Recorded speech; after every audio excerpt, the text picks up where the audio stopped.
l'allégresse parce que Yahweh nous a sauvés, parce que Yahweh nous a délivrés, parce que Yahweh nous a guéris, parce que Yahweh continue à combattre pour nous. Des combats visibles et invisibles. La Bible dit, oh, si l'Éternel n'avait pas été avec nous. Amen. Si l'Éternel n'était pas avec nous, on ne serait pas là aujourd'hui. Amen.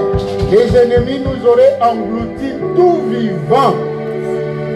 Voilà pourquoi, Père, notre Dieu, il permet des étapes.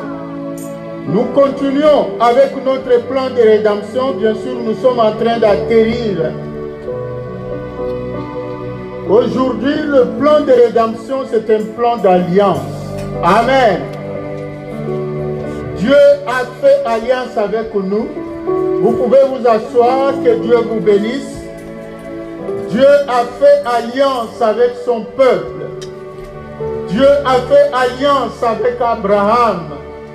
Et cette alliance-là, quand Dieu l'a prononcée, il y a des codes que Dieu a mis, mais peut-être même Abraham ne pouvait pas discerner. Et plus encore, nous qui lisons la parole de Dieu, ou même les enfants d'Israël, quand nous lisons la parole de Dieu, sans esprit de Dieu, nous allons croire que Dieu a écarté d'autres peuples. Amen. Parce que Dieu a dit à Abraham, tous les autres peuples ne me connaissent pas. C'est comme il l'a fait à l'époque de Noé. Dieu a sauvé seulement Noé et toute sa famille, c'est-à-dire 8 personnes seulement ont survécu après le déluge. Amen. Mais quand la vie a repris, le péché a recommencé, et plusieurs siècles après, c'est l'époque d'Abraham. Dieu a détruit Sodome et Gomorrhe, qui représentaient les autres peuples, et a promis à Abraham une progéniture. Mais Abraham n'avait pas d'enfant. Dieu lui a assuré la progéniture. Et nous devons comprendre cette notion avec la notion d'autel, avec la notion de tabernacle, avec la notion de temple. Le peuple de Dieu, dans cette église Sécoé, et ceux qui nous sont attachés savent bien comprendre, mieux comprendre comment Dieu a évolué avec son peuple.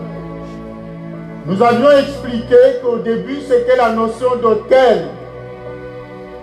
L'autel était individuel. Amen. Chacun élevait un autel pour invoquer Dieu.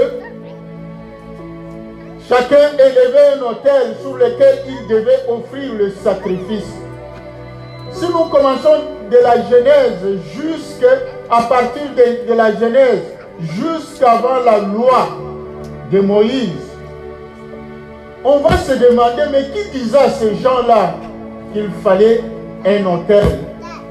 Et qui leur disait qu'il fallait offrir quelque chose sur cet autel-là? Il fallait des holocaustes, il fallait des sacrifices. C'est-à-dire, dès le départ, l'homme a compris que l'alliance de Dieu se fonde sur le sacrifice. Amen. C'est pour cela l'homme, l'être humain bien sûr, homme, femme, dès le départ, il avait besoin de la présence de Dieu. Et l'être humain, de lui-même, il sentait qu'il ne devait pas se présenter devant Dieu, mais réduit. Amen. Parce que le lieu de rencontre avec Dieu, c'est-à-dire le lieu de connexion, je vous avais parlé l'autre fois des Axis Mundi. Amen. C'est-à-dire, c'est un lieu de connexion par excellence. C'est comme un poteau qui relie le ciel à la terre. Amen. Et c'est ça que Dieu a montré à Jacob, à Bethel. Là où Jacob a compris que Dieu est ici. C'est la maison de Dieu. Amen. Parce que Jacob, il a vu, il a eu une vision. Il y avait une échelle. Et sur cette échelle-là, il y a des anges qui montaient et qui descendaient. La Bible ne dit pas que... Parce que les anges, généralement, selon notre compréhension, selon la représentation, notre représentation, les anges sont au ciel. Amen. Avec Dieu. Dans ce verset-là, on pouvait comprendre que les anges devaient descendre et monter. Mais sous l'échelle que Jacob a vue, les anges commençaient par la terre. C'est-à-dire, ils montaient et ils descendaient. Ça représentait ses besoins de l'homme. L'homme a toujours besoin de la présence de Dieu.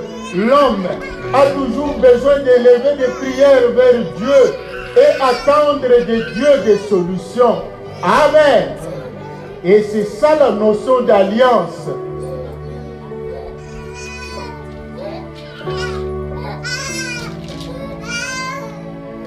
Et Dieu, il a évolué.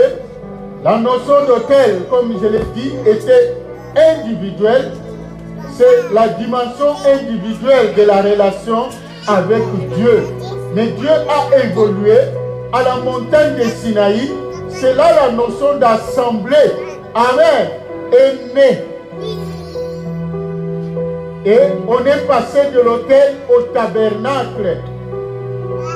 Vous savez, ça c'est une parenthèse. Vous savez, généralement, surtout nous qui venons d'Afrique, vous regardez l'église catholique, dans le temple catholique, ce sont généralement des bancs. Amen. Mais chez les évangéliques ou autres, ce sont des chaises. C'est significatif. Et cela traduit aussi l'esprit. Parce que depuis la réforme, on est passé, donc la réforme protestante, ce sont ces dimensions-là. Or, les bancs, c'est la dimension collective. Mais après la réforme, est venue cette conception, le salut est individuel. C'est pour cela, le banc, chacun a son banc. Mais malheureusement, qu'est-ce que nous remarquons? Les amis catholiques sont très forts dans des œuvres collectives. Amen. Les caritas, tout ça. Tandis que chez les protestants, oui, ça existe aussi, mais ce n'est pas très fort. Chez nous, les évangéliques, c'est-à-dire chacun pour soi, Dieu pour nous tous. Donc, on a mal compris cette conception-là. Donc, le salut est individuel. Oui, c'est vrai. Le salut est individuel. Mais nous sommes dans une dimension collective. Amen. Parce que ce n'est plus la notion d'autel, mais c'est la notion de tabernacle. Tabernacle signifie temple, portatif. Amen. On est passé de l'autel au temple. Parce que le temple, c'est l'assemblée. Amen. Lisons la parole de Dieu. Genèse 22.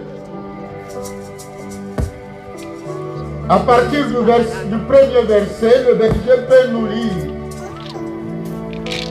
C'est pour que nous comprenions que quand nous lisons la Bible, nous devons avoir besoin de la révélation. Que le Saint-Esprit nous fasse comprendre ce que nous lisons. Les actes qui ont été posés par les anciens, surtout les patriarches, ce ne sont pas des actes isolés. Amen. Ça entre dans la ligne de l'enseignement que Dieu donne à l'homme, à l'être humain. Nous lisons par la grâce de Dieu, Genèse chapitre 22, à partir du premier verset. Après ces choses, Dieu mit à Abraham à l'épreuve et lui dit, Abraham, et il répondit, mais voici. Dieu dit, prends ton fils, ton unique, celui que tu aimes, Isaac, va-t'en au pays de Morija, et là offre-les en holocauste sur l'une des montagnes que je te dirai. Abraham s'éleva de bon matin, sella son âne, et prit avec lui 2 serviteurs et son fils Isaac. Il fendit du bois pour l'holocauste et partit pour aller au lieu que Dieu lui avait dit. Le 3e jour, Abraham leva les yeux, vit le lieu de loin.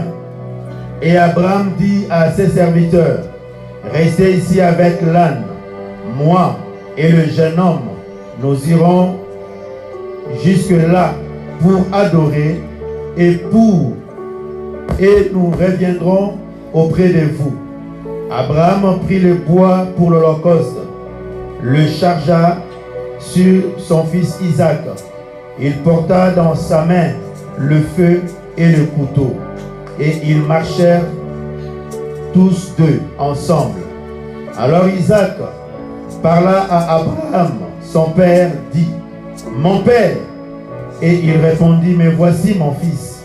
Isaac répondit, voici le feu et le bois, mais où est l'agneau pour l'holocauste?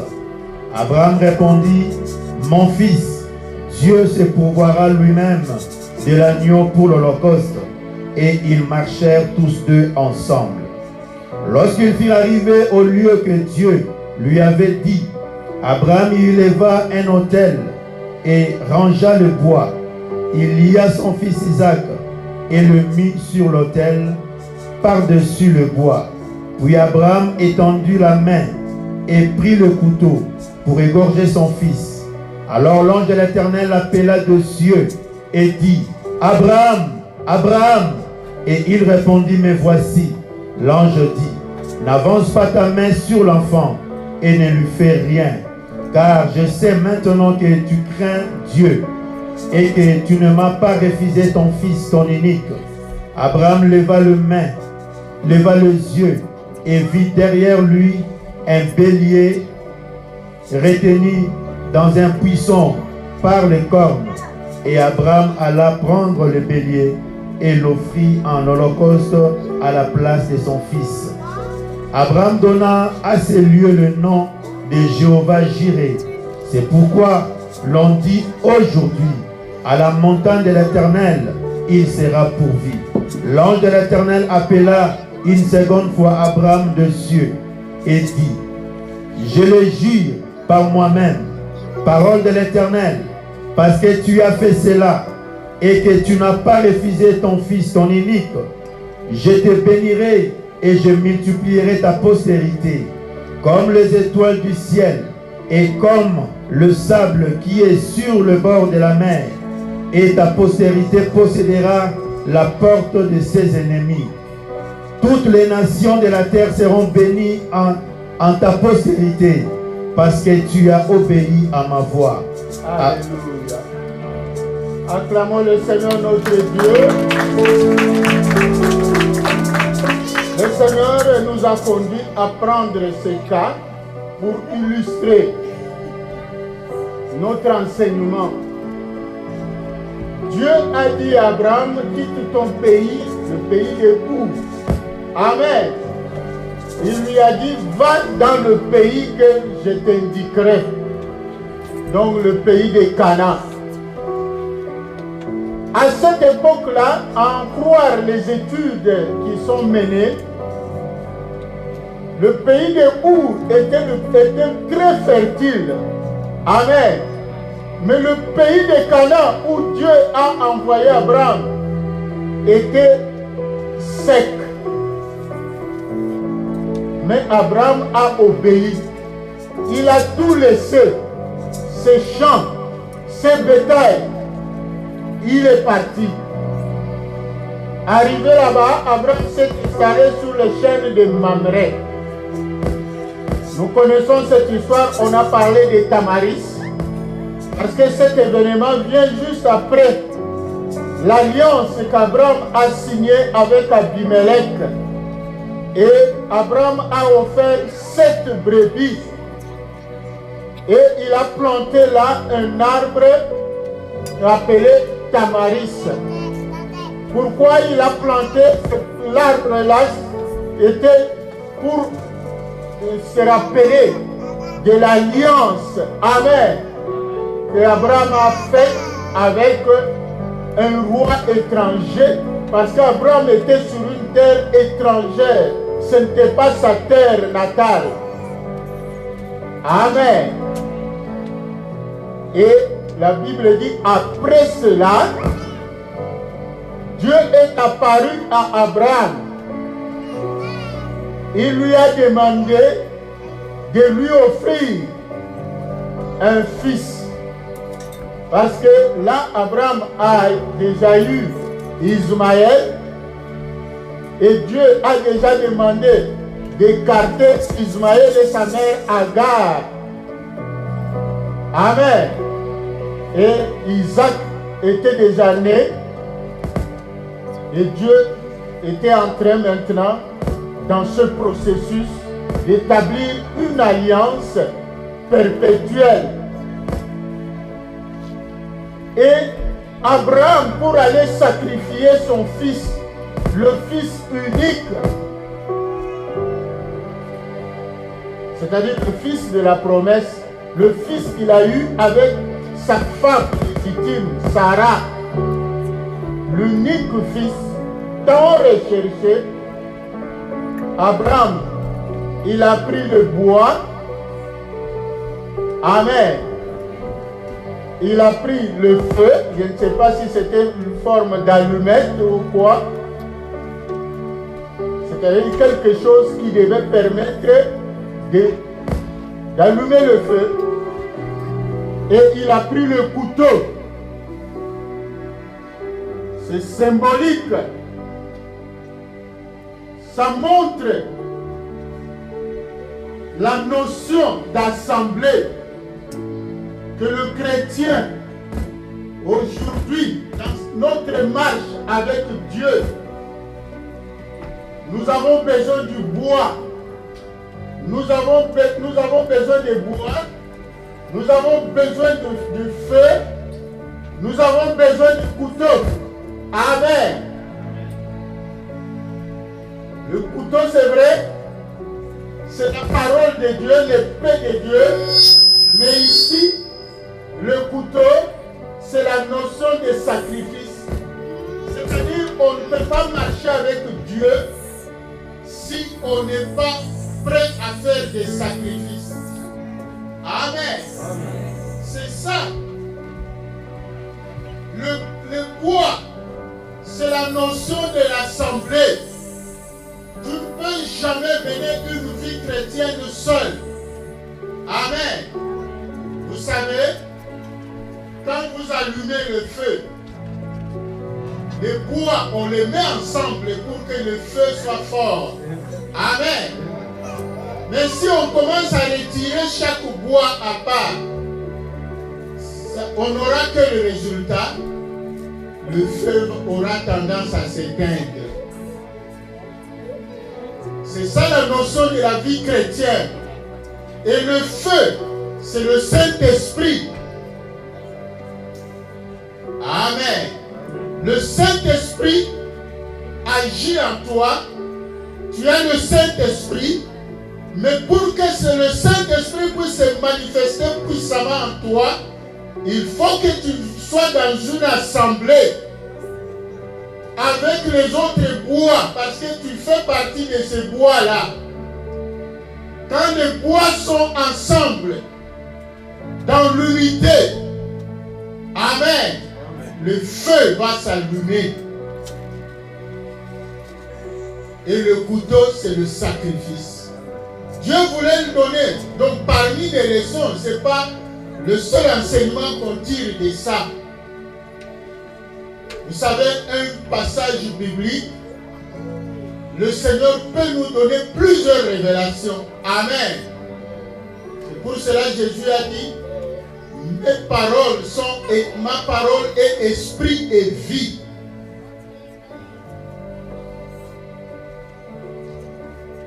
Donc, l'alliance avec Dieu, nous avons besoin de cela. Nous avons besoin du Saint-Esprit. Nous avons besoin des autres chrétiens. Nous avons besoin de sacrifices pour lui offrir quelque chose. C'est comme ça. C'est vrai, nous n'aimons pas beaucoup parler des offrandes, des dîmes et tout ça. Mais ça ne dépend pas de nous. C'est vrai, il y a beaucoup d'abus à observer ce qui se passe à travers nos églises. Mais rassurez-vous que la Bible nous parle, donc il n'y a pas un culte sans sacrifice. On ne peut pas organiser un culte à Dieu sans lui offrir quelque chose. Donc la notion d'alliance est fondée sur le sacrifice. Et Abraham, celui-là, le dépositaire de l'alliance de Dieu avec le peuple, il a fallu que Dieu lui enseigne sur cette notion-là. Il l'a mis à l'épreuve pour voir si Abraham était prêt à lui offrir ce qui lui était plus cher, ce qu'il a cherché avec tant de sacrifices. C'est pour cela que le diable aujourd'hui, il met beaucoup dans les esprits des gens. Moi je travaille fort, je ne dors même pas. Et je vais aller donner mon argent à l'église que je gagne après des sacrifices. Abraham, Isaac, cet enfant tant recherché, après combien de dures épreuves, de jeûnes et prières, après combien de souffrances, après combien d'humiliations, Sarah a largement dépassé la ménopause.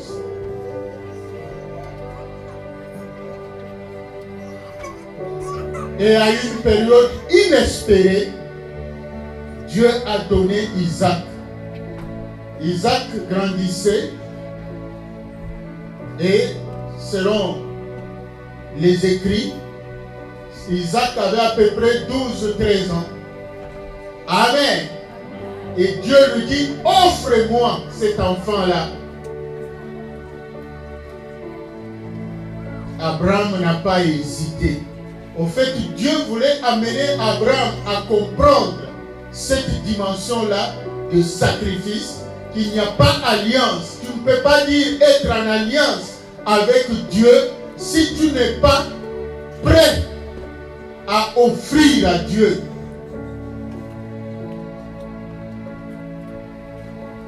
C'est pour cela, arrivé là, Dieu a dit à Abraham, non, je voulais simplement t'éprouver, ce n'est pas ton fils que je veux. Regarde l'agneau. Quelle est la leçon? C'est-à-dire dans cette alliance-là, il n'y a que Dieu seul qui donne son fils. Amen. Mais l'homme, Dieu ne demande pas à l'homme de lui offrir son fils. Dieu demande à l'homme de lui offrir le fruit de son travail. Dieu, il donne son propre fils. Amen. Et il l'a livré une fois pour toutes. Donc Isaac, c'était la préfiguration de Christ Dieu voulait dire à Abraham que cette alliance, donc l'aboutissement, moi, je montrerai mon amour envers l'être humain en donnant mon fils. Je n'épargnerai pas mon fils. Mais l'être humain devait chaque fois offrir à Dieu le fruit de son travail. Et ce fruit de ce travail-là ne vient que de Dieu lui-même. Amen. Parce qu'Abraham n'a pas su d'où est venu l'agneau. Donc c'est Dieu qui a pourvu. Ce que nous offrons à Dieu, c'est Dieu lui-même qui nous le donne. C'est pour cela que nous avons tort de raisonner que c'est moi-même qui ai fait ceci, c'est moi-même qui ai travaillé, c'est moi-même, c'est Dieu-là qui te donne le souffle de vie. C'est Dieu-là qui te donne la force pour travailler. C'est Dieu-là qui te donne l'intelligence. C'est Dieu-là qui te donne l'or et l'argent. Voilà pourquoi la Bible dit on ne peut pas aller dans la présence de Dieu les mains vides. Parce que l'alliance, le culte de Dieu est fondé sur le sacrifice. Dans le temps, on peut lire maintenant Genèse 15.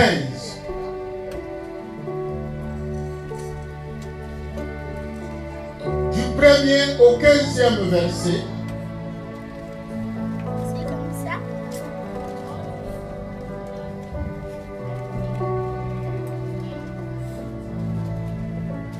Nous lisons par la grâce de Dieu. Après ces événements, la parole de l'Éternel fut adressée à Abraham dans une vision et il dit: Abraham, ne crains point, je suis ton bouclier et ta récompense sera très grande. Abraham répondit: Seigneur éternel, que me donneras-tu? Je m'en vais sans enfant, et l'héritier de ma maison, c'est Eliezer de Damas.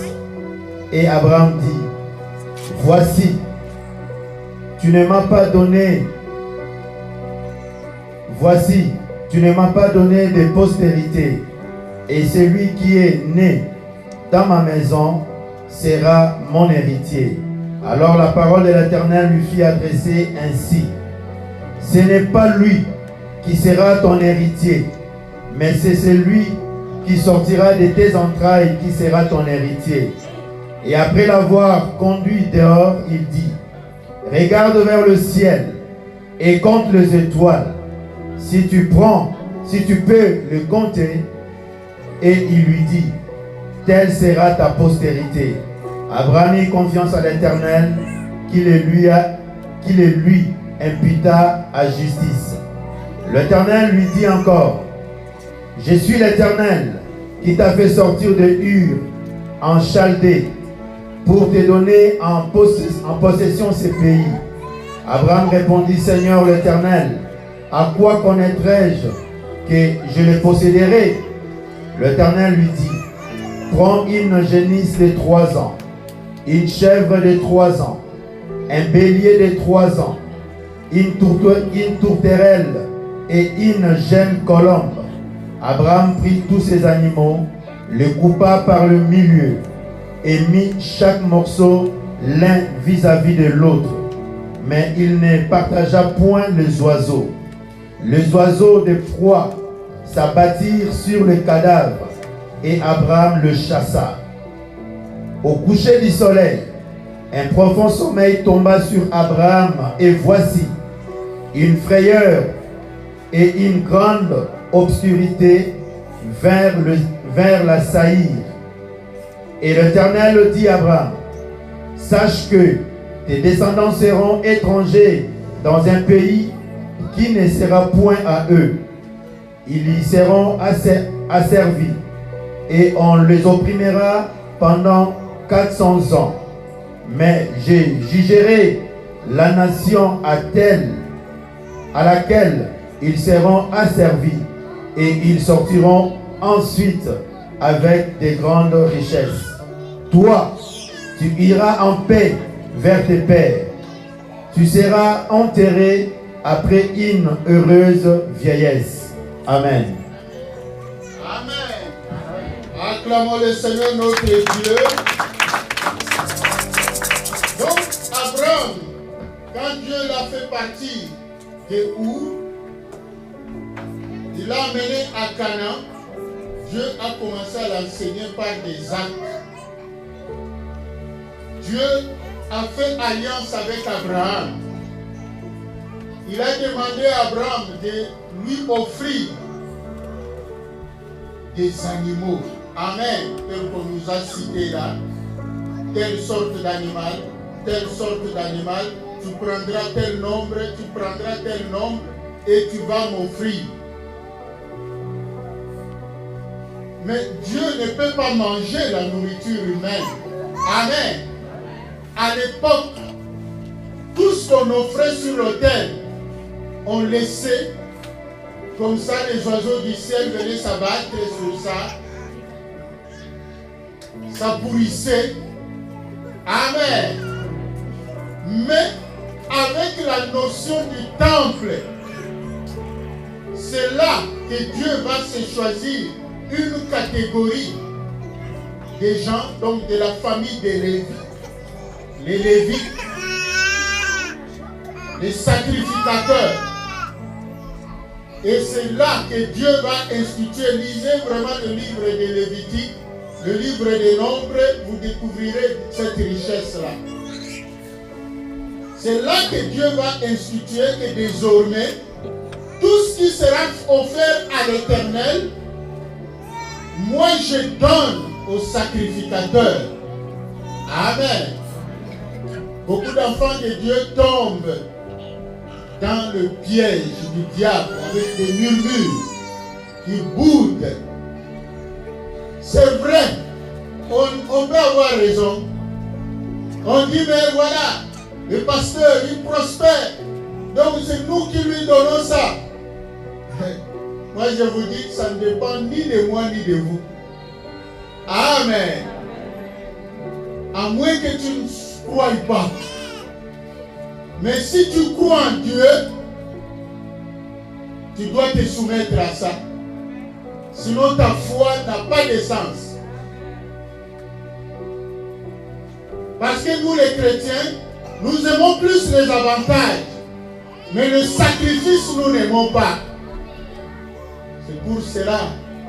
Jésus a dit, oh, les enfants de lumière sont moins sages que les enfants des ténèbres. S'il y aurait des plus grands riches dans ce monde, ça serait les chrétiens.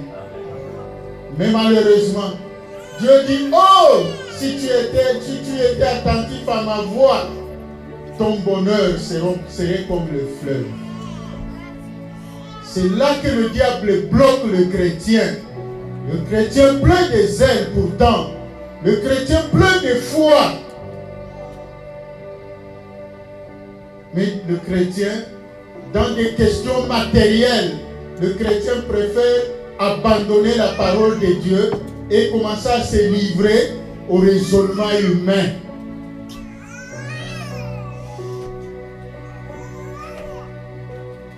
Dans le temps, ce n'était même pas des hommes qui mangeaient. Dans le temps, ce qu'on offrait à l'autel devait pourrir, devait être laissé aux oiseaux du ciel. Là, c'était la dimension individuelle, donc l'autel, la notion de l'autel. L'alliance basée sur l'autel, c'est Noé. Dieu a fait alliance avec Noé, mais cette alliance-là était à durée déterminée. Amen. Mais l'alliance avec Abraham, c'est-à-dire Dieu a revu sa position. Donc l'alliance perpétuelle, une alliance inclusive. c'est ça, Dieu ne fait exception de personne. Mais cette alliance-là a des conditions.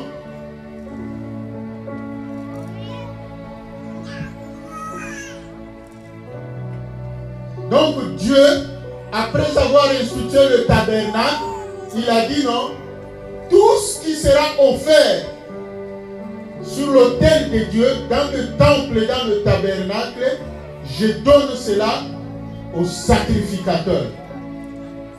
Donc quand on donne, si vous mettez dans votre tête que vous donnez au pasteur ou au prêtre, vous n'aurez pas la bénédiction.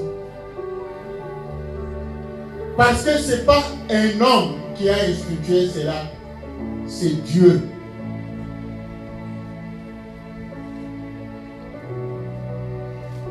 Donc, Dieu a signé alliance avec Abraham. Il a fallu qu'Abraham offre beaucoup de choses à Dieu. Mais cela est parti. Si c'est nous aujourd'hui qui sommes pleins d'économies en tête, on dirait que c'est du gaspillage.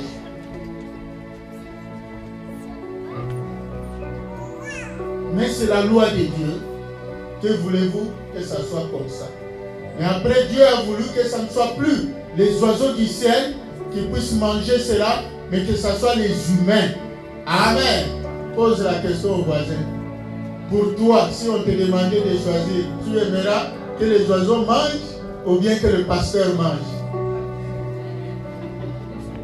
Acclamons le Seigneur notre Dieu.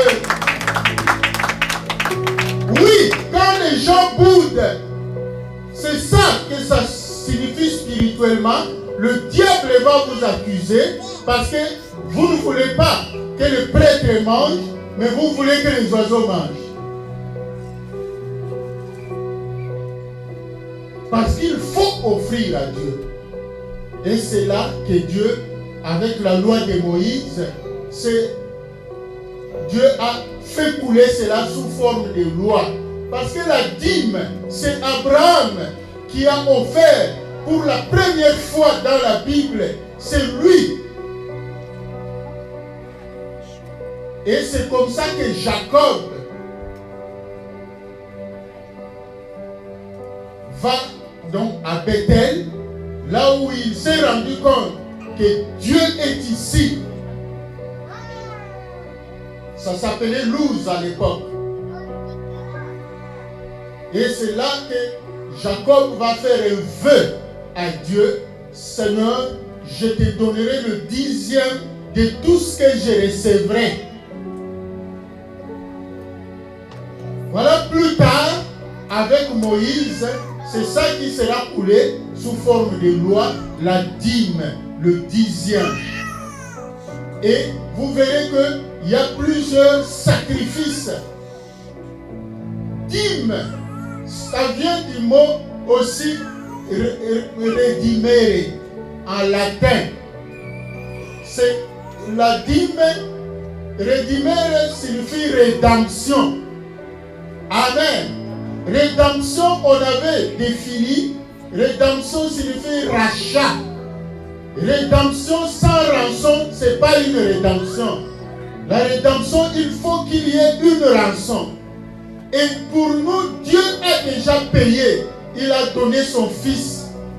Dieu ne veut pas que l'être humain puisse vous faire couler le sang humain pour l'adorer. Amen. Mais c'est le monde des ténèbres, les dieux Baal, qui sur leurs autels exigent le sacrifice humain.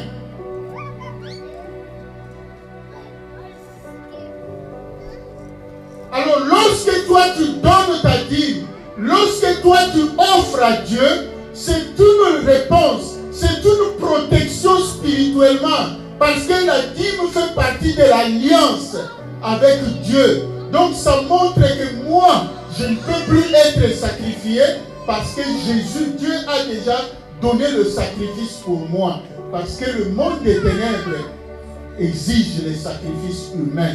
C'est pour cela, pendant cette période, vous voyez, donc à la fin de septembre, l'année spirituelle se clôture et on commence cette période-là des sacrifices. C'est la période où, même surtout parce que les enfants de Dieu ne sont pas sages, c'est plus le monde des ténèbres qui est très actif pendant cette période-là, parce que la fin de l'année, l'année civile, quoi, on doit offrir des sacrifices à leur Dieu pour renouveler leur prospérité l'année qui commence. Parce qu'on doit offrir des sacrifices. C'est pour cela que souvent, c'est une période qui vient souvent avec beaucoup de catastrophes, avec beaucoup de problèmes, des accidents, de ceci. Nous qui venons d'Afrique, nous connaissons donc les effets de la sorcellerie, surtout pendant la période là.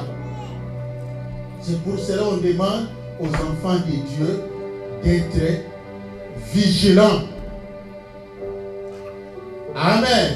Et Dieu, il a institué la fête des tabernacles qui s'accompagne avec la fête des lumières.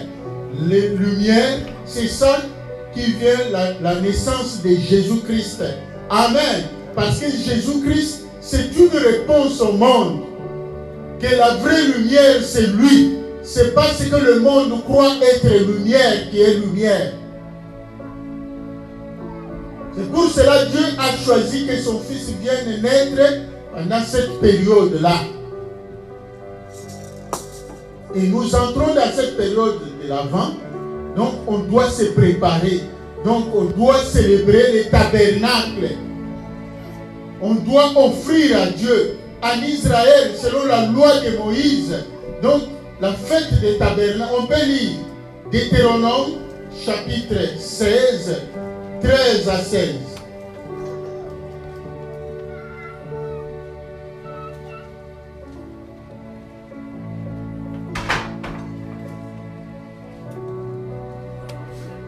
Deutéronome 16, 13 à 16. Nous lisons par la grâce de Dieu. Tu célébreras la fête de tabernacle pendant 7 jours. Quand tu recueilleras le produit de ton aire et de ton pressoir, tu le joindras à cette fête, toi, ton fils et ta fille, ton serviteur et ta servante, et les Lévites, l'étranger, l'orphelin, et la veuve qui seront dans tes portes. Tu célébreras la fête pendant 7 jours en l'honneur de l'Éternel ton Dieu. Mais dans le lieu, que choisira l'Éternel, car l'Éternel ton Dieu te bénira dans toutes tes récoltes et dans tout le travail de tes mains, et tu le livreras entièrement à la joie. Et tu te livreras entièrement à la joie. 3 fois par l'année, tous les mâles d'entre vous se présenteront devant l'Éternel ton Dieu, dans le lieu qu'il choisira, à la fête de pain sans levain, à la fête de semaine et à la fête de tabernacle. On ne paraîtra point devant l'Éternel le main vide. Amen. Acclamons le Seigneur notre Dieu. On ne paraîtra point devant l'Éternel les mains vides. Dieu, il a institué dans cette alliance qu'il a faite avec Abraham, Dieu va instituer, donc après la sortie d'Israël de l'Égypte, Dieu a institué 3 solennités, c'est-à-dire 3 fêtes religieuses, 3 grandes fêtes. Parce qu'il y a plusieurs fêtes que Dieu a données, mais les plus grandes, il y en a 3. Pourquoi on les appelle les plus grandes? Parce que tout Israélite était obligé de se présenter au temple ou au lieu que Dieu a désigné. C'est la fête des Pâques, appelée fête des pains sans levain, la fête de Pentecôte, appelée fête des semaines ou fête de la moisson, la fête des tabernacles, appelée fête des récoltes. Amen. Ce sont les 3 grandes fêtes obligatoires pour chaque enfant de Dieu où on devait se présenter au temple.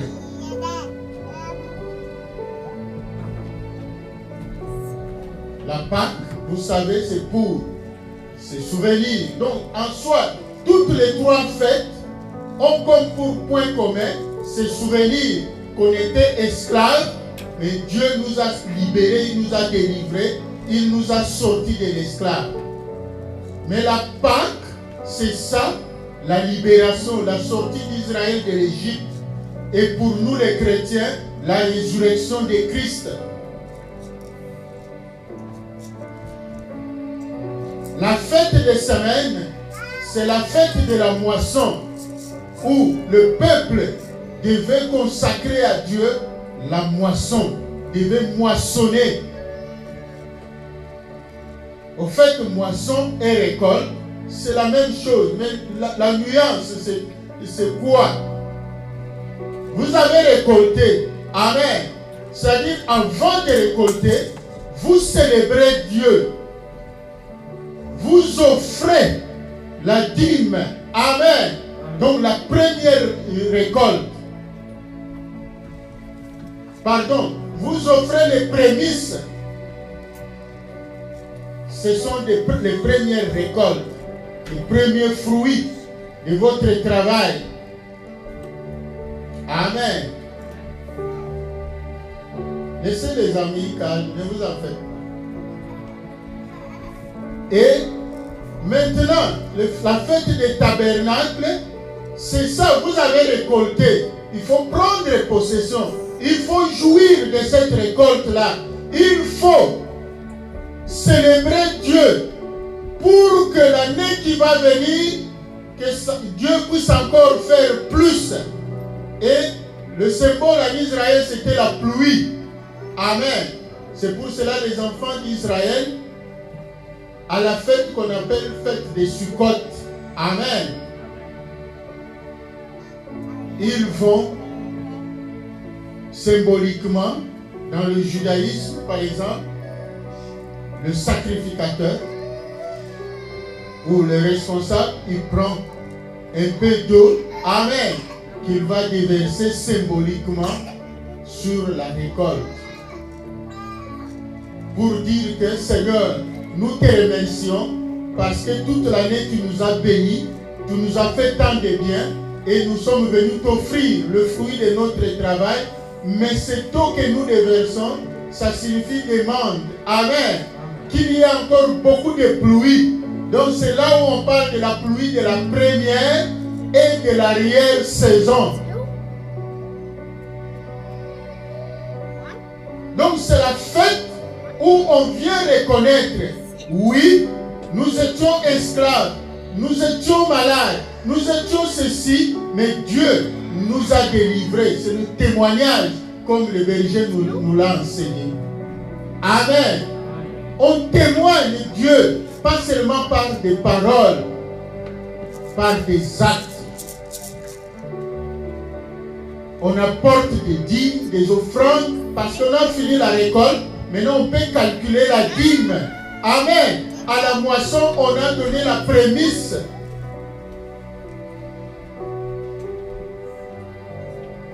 Mais à la fête des récoltes, on apporte la dîme.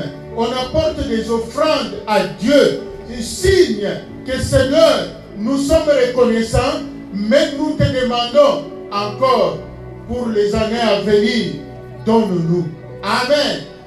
Signe encore, comme je l'ai dit, pendant cette période où le monde va aller offrir à leur Dieu des sacrifices humains.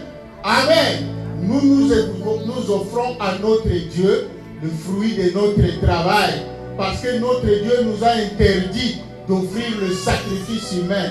Lui seul s'est livré pour nous. Amen. Nous ne pouvons plus faire couler le sang de nos enfants, le sang de nos proches.